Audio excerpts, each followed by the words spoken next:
Cześć! Jeżeli mnie znacie, wiecie, że uczę się paru języków, w pewnym sensie też naraz i zbieram różne metody, które mi przy tym pomagają, czasami nietypowe, a jedną z tych metod jest używanie sztucznej inteligencji.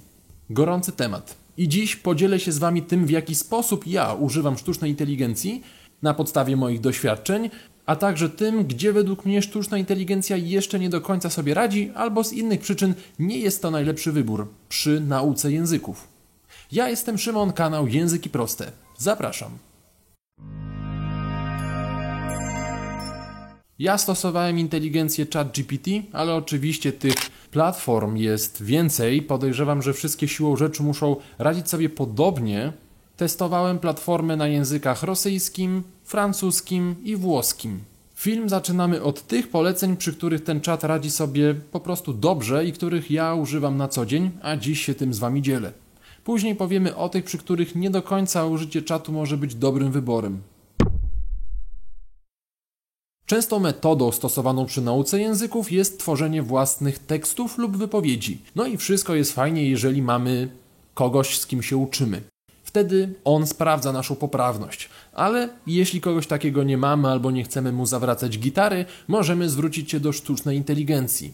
No i że zaczynamy ten filmik od rzeczy, które są dobrym pomysłem, to właśnie z tym wyzwaniem sztuczna inteligencja radzi sobie dobrze. Jeżeli wyślecie jej swój własny tekst z dopiskiem, aby sprawdziła poprawność, to nie tylko powie Wam, gdzie są błędy, ale też nawet całkiem nieźle wyjaśni Wam, w których dokładnie miejscach one leżą i jak się poprawić.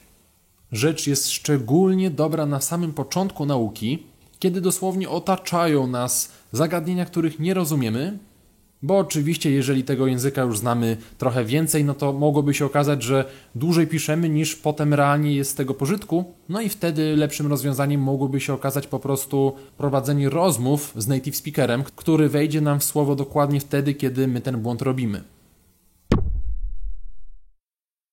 Kolejna rzecz to pytanie, czy lepszą formą jest A czy B. Może być to przydatne chociażby wtedy, kiedy uczymy się danego zagadnienia gramatycznego i nie bardzo jeszcze do końca rozumiemy różnicę między danymi elementami tego zagadnienia. Sztuczna inteligencja powinna poradzić sobie całkiem nieźle i wyjaśnić nam, dlaczego opcja A będzie lepsza niż B.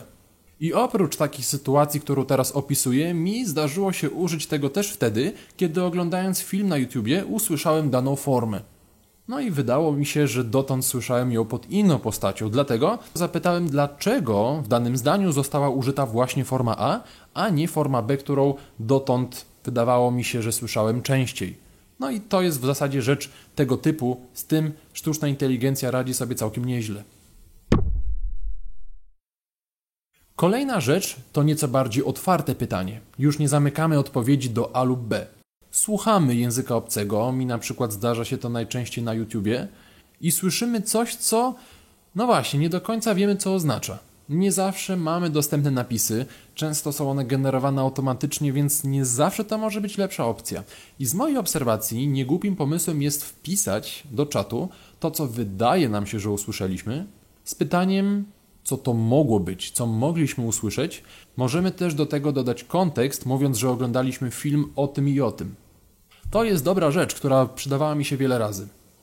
Inną sprawą jest to, żeby wychwycić uszami to, czego nie znamy. Mamy tendencję do tego, żeby siłą rzeczy wychwytywać te słowa, które już słyszeliśmy i które znamy. No ale to jest inna sprawa. Dobrze jest ćwiczyć słuch właśnie słuchając w pełnym skupieniu języka obcego, którego się uczymy. Rzeczą poniekąd zbliżoną jest pytanie sztucznej inteligencji o to, czym jest X w danym zdaniu, że tak powiem. Czyli co to za element słowa, dlaczego on tam jest i tak dalej. Z tym też sobie radzi całkiem nieźle i tak naprawdę można podpiąć to do podpunktu, o którym zamierzałem powiedzieć później, ale tak naprawdę są one dosyć zbliżone. Czyli prośba o to, aby czat przetłumaczył całe zdanie w języku obcym. Do tłumaczenia zdań ja polecam używać słowników kontekstowych, czyli nie wklepywać całego napotkanego zdania, a jego pojedyncze słowa, aby zrozumieć, czym one są w kontekście i samemu wydedukować, co oznacza zdanie. Lepsza jest to opcja z perspektywy nauki, no ale czasami zdarza się tak, również mi, że mam ochotę przetłumaczyć całe zdanie, po prostu walnąć do takiego słownika całych bloków tekstu. No ale oczywiście słowniki takie jak Google Translate itp. nie są dobrym pomysłem, bo one kontekstu nie znają. I tutaj przydaje się sztuczna inteligencja, która tego kontekstu się albo domyśli, albo my ten kontekst jej możemy powiedzieć. I to jest naprawdę fajna rzecz, która nie za bardzo ma jakiś odpowiednik. Klejamy cały blok tekstu, zdanie, 2, 10 zdań, podajemy kontekst, w jakim to napotkaliśmy i prosimy o tłumaczenie. Prawdopodobnie uzyskamy naprawdę dobre tłumaczenie w odpowiednim kontekście.